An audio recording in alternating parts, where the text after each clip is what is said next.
এটা হলো আমাদের মহানবী সাল্লাল্লাহু আলাইহি ওয়াসাল্লামের বাড়ি। এই বাড়ির পাশেই আবু জেহেলের বাড়ি। এই হলো আবু জেহেলের বাড়ি। আবু জেহেল নবী করিম সাল্লাল্লাহু আলাইহি সাল্লামের মধ্যকার সম্পর্ক, বংশ পরিচয়, তাদের শত্রুতার কারণগুলো ইসলামের ইতিহাসে অত্যন্ত গুরুত্বপূর্ণ। আবু জেহেল এবং নবী করিম সাল্লাল্লাহু আলাইহি সাল্লামের মধ্যে সরাসরি কোনো রক্তের সম্পর্ক ছিল না, তবে তারা উভয়ে কুরাইশ বংশের অন্তর্ভুক্ত ছিল। নবীজি সাল্লাল্লাহু আলাইহি সাল্লাম ছিলেন কুরাইশ বংশের বনু হাশেম গোত্রের। আবু জেহেলের আসল নাম হলো আমর ইবনে হিশাম, ছিলেন কুরাইশ বংশের বনু মাখজুম গোত্রের। পারিবারিকভাবে তারা একে অপরের দূর সম্পর্কের আত্মীয় বা গোত্রীয় ভাই ছিলেন, কিন্তু চাচা ভাতিজার মতন ঘনিষ্ঠ কোনো রক্তের সম্পর্ক নবী করিম সাল্লাল্লাহু আলাইহি সাল্লামের মধ্যে বা তাদের সম্পর্কে ছিল না। আবু জাহেল কুরাইশ বংশধর অত্যন্ত প্রভাবশালী শাখা বনু মাখজুম গোত্রের জন্মগ্রহণ করেন। তৎকালীন মক্কায় বনু হাশিম নবীজির গোত্র এবং বনু মাখজুমের মধ্যে অভিজাত্য নেতৃত্বের লড়াই ছিল দীর্ঘদিনের। আবু জাহেলের গোত্র ছিল অর্থনৈতিক সামরিকভাবে অত্যন্ত শক্তিশালী। আবু জাহেলের শত্রুতা ছিল মূলত অহংকার, রাজনৈতিক ক্ষমতার লড়াই থেকে। এর প্রধান কারণগুলো হলো গোত্রীয় অভিজাত্যের লড়াই। আবু জাহেল নিজেই একবার স্বীকার করেছিলেন যে আমাদের বনু মাখজুম আর বনু হাশেমের মধ্যে অভিজাতের লড়াই চলছে। তারা মানুষকে খাওয়ায়, আমরাও মানুষকে খাওয়াই। তারা দান করে, আমরাও দান করি। এখন তারা বলছে তাদের মধ্যে একজন নবী এসেছে যে আসমান থেকে ওহী পায়। এটা আমরা মেনে নিতে পারবো না। ওই নবীর বংশের কাছে আমরা হেরে যেতে পারি না। আমাদের নবী সাম্য ও ন্যায় বিচারের কথা বলতেন, যেখানে ক্রীতদাস মনিব সমান। আবু জাহেল ছিল একজন অহংকারী নেতা। সে সাধারণ মানুষের সাথে সমান কাতারে দাঁড়াতে ইচ্ছা প্রকাশ করত না, নিজেকে অপমান বোধ করত। সে তার বাপ দাদার মূর্তি পূজার ধর্মকে আঁকড়ে ধরেছিল। ইসলামের শক্তিকে, ইসলামের আবাদতকে নিজের ক্ষমতার জন্য হুমকি মনে করত। এখন মনে প্রশ্ন জাগতে পারে, আবু জাহেলের বাড়ি কেন পেশাবখানা বা টয়লেট বানানো হয়েছে? মক্কায় নবী সাল্লাল্লাহু আলাইহি সাল্লামের জন্মস্থানের খুব কাছেই আবু জাহেলের বাড়ি ছিল। বর্তমানে সে জায়গাতে ঘন পাবলিক তৈরি করা হয়েছে। এর পিছনে কিছু গুরুত্বপূর্ণ কারণও রয়েছে। আবু জাহেল ছিল ইসলামের চরম শত্রু। নবীজিকে শারীরিকভাবে সবচাইতে বেশি কষ্ট দিয়েছিল এই ব্যক্তি। তার স্মৃতিকে চিরতরে কলঙ্কিত করতে, পৃথিবী মানুষের কাছে তাকে নিকৃষ্ট হিসাবে তুলে ধরতে এই জায়গায় টয়লেট নির্মাণ করা হয়েছে।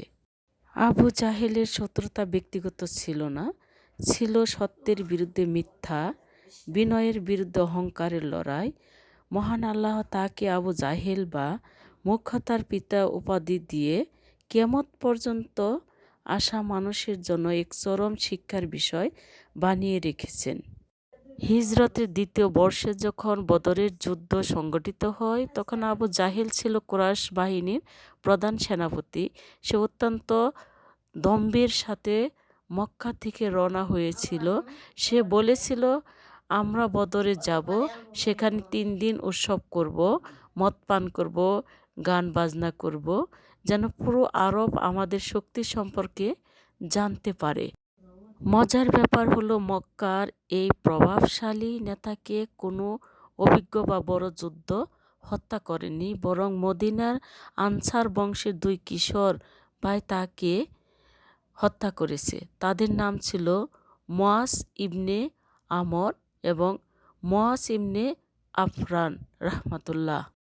যুদ্ধের ময়দানে এই 2 কিশোর সাহাবী আব্দুর রহমান ইবনে আওফ রাহমাতুল্লাহকে জিজ্ঞেস করেছিলেন চাচা আবু জাহেল কোনটা?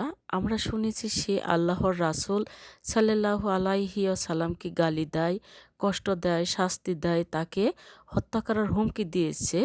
আল্লাহর কসম, তাকে দেখলেই আমরা আর ছাড় দিব না। সে মরবে আমাদের হাতে, ইনশাল্লাহ। ওই কিশোর দুই ভাই যখন আবু জেহেলকে চিনতে পেরেছে, তখন তাকে দুই কিশোর বাজ পাখির মতন তার উপর ঝাঁপিয়ে পড়ল। আবু জাহেলের ছেলে ইকরামা তখন পাশেই ছিল, কিন্তু সে তার পিতাকে রক্ষা করতে পারেনি। কিশোরদের তরবারির আঘাতে আবু জেহেল ঘোড়া থেকে পড়ে গিয়ে মারাত্মক জখম হয়। যুদ্ধ শেষে নবীজি সাহাবীদের জিজ্ঞেস করলেন, আবু জাহেলের খবর কি? হযরত আব্দুল্লাহ ইবনে মাসউদ রাহমাতুল্লাহ তাকে মুমূর্ষু অবস্থায় খুঁজে পান।